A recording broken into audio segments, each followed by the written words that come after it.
California. Thank you very much, Mr. Chairman. I apologize for being late to the hearing. Obviously, two important hearings have to happen at exactly the same time, which perhaps leads me to the first point, which is we need to make sure we hold NASA accountable, but I have to assume that the Congress isn't doing its job all that well either. I mean, when we're talking about continuing resolutions and omnibus bills, I mean, that's a reflection on the fact that we aren't doing our job here as well. So please don't think, if there's any criticism here coming from this end, that we don't realize, or at least some of us don't realize, that there is justified criticism on the way Congress is doing its job. Let me ask a couple of questions here about these cost overruns that seem to be around. They've been around as long as I've been around. And let me ask you this: is a lot of this intentional low bidding on the part of companies in order to achieve a contract? Is this part of that? And whoever can answer that question.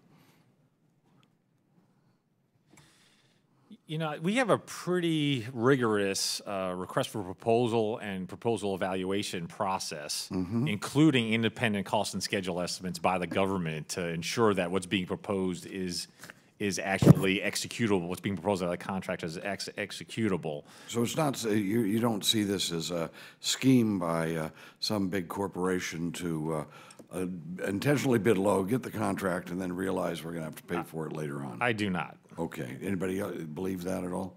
Good. Thank you. That helps our understanding of this.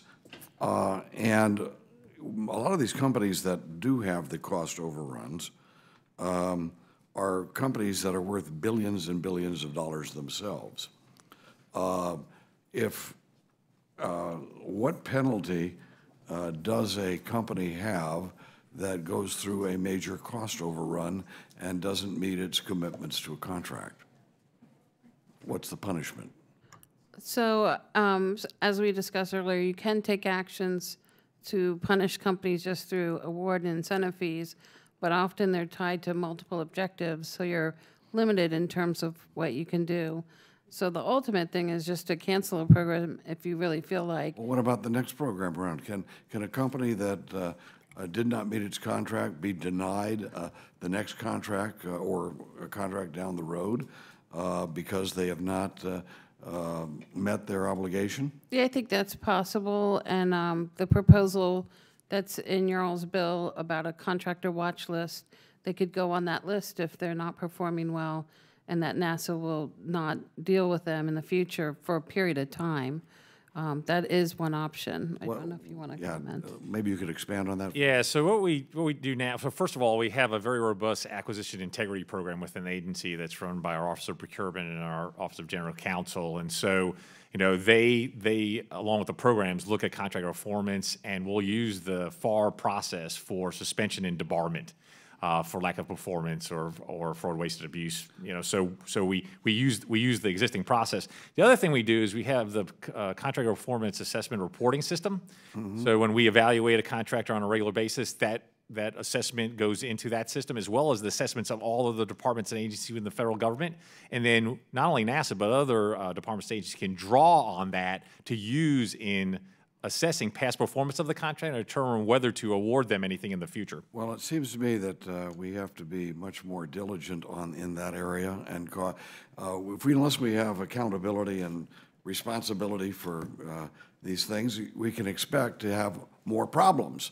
And I have to assume that we did not have the amount of discipline in our system and the accountability that will deter companies. Perhaps maybe companies that make bids should be held responsible for that bid, meaning that the money that's lost perhaps should be absorbed by the company. As I say, these are multi-billion-dollar companies, and if they're going to be taking the taxpayer money and failing in what they're claiming to do, why should the taxpayer pick it up?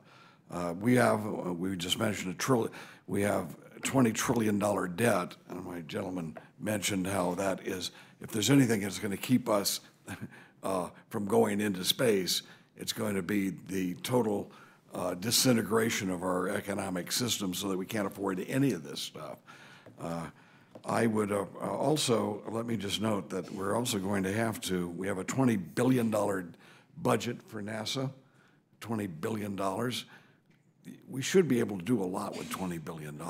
And let me just note that when I first got involved, that I realized the budget wasn't enough to accomplish the missions, and that's why I tried to focus totally on international cooperation and private sector investment.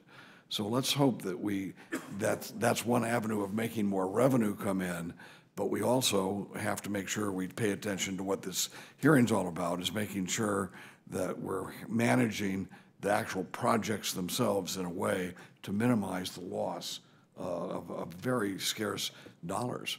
So thank you very much, Mr. Chairman. Certainly, Chair, thanks the gentleman for his participation. We're nearing the noon